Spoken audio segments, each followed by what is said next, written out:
Let's talk about the parallels of Dante's Inferno and As Above, So Below, because this movie is so well written and so smart. This is gonna have spoilers, by the way, which if you want spoilers, go to my last video. About midway through the movie, the group comes across this tunnel with the inscription, "Abandon all hope, ye who enter here," which according to Dante's Inferno is the inscription over the gates of hell. But we can actually consider that they entered hell when they went through that hidden entrance that Papillon took them through. In Dante's Inferno, the first part of hell is the vestibule, which is reserved for the indecisive. So that's the area where they first enter, where they encounter this cult of singing women. Mind you, the indecisive really being George, because he's the one that didn't want to go into the catacombs, but was ultimately kind of forced to. So once they get in here, they go through that tunnel of bones, which then collapses, making them not be able to go back. And the same thing happens to Dante in Dante's Inferno. He is not able to go back the way in which he came in. And he discovers that the only way out is down. They get through that tunnel, not everything is where it's supposed to be, and then they find La Taupe, who tells them the same thing, the only way out is down. La Taupe now symbolizes Dante's first circle of hell, which is Limbo. So Limbo is the place reserved for souls who haven't done evil, but haven't done enough good to get into heaven. Second circle in Dante's Inferno is Lust, and when he gets there, he hears this deafening sound. That's mirrored by the group when they get to their second floor, and there's that loud, deafening sound that's super muffled for us, the audience, at first. When they get to the third floor, there is a widened tunnel, and they can hear a growl of a creature. This symbolizes circle 3, which is gluttony. Fourth circle is greed, and the fourth room they get to is the room with all the treasure in it and the Philosopher's Stone. Now this is where they go down and find that everything is exactly the same but reversed. So now they go down and find the reverse room of the greed room, but now it's completely empty, which symbolizes wrath or anger. The next room they go into, they find a flamelit enclosure, which symbolizes circle 6, which is heresy, where souls are trapped in a flaming pit.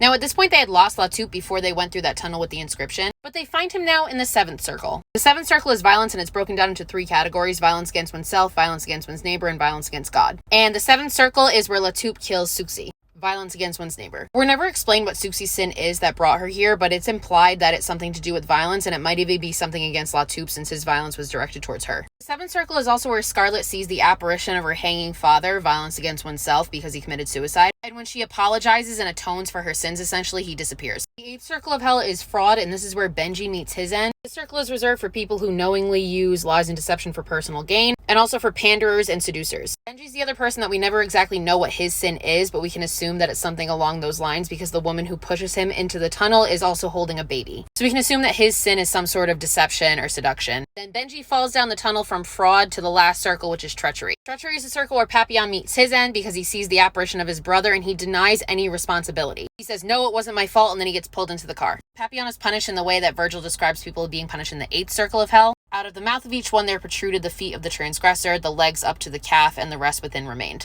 This is also where the remaining 3 start to encounter these hooded figures and demons, and George has his throat bitten, which is assumed to be by Cain, who according to the Bible, Cain killed his brother. So that's symbolic of George's sin, which is brother on brother. He failed to save his drowning brother. In Dante's Inferno, the only way to make it out is to atone for your sins and take a leap of faith, which the 3 do at the end, so we assume that they survive. That's also symbolic of this symbol with the 6 points. We left 3 above and 3 below.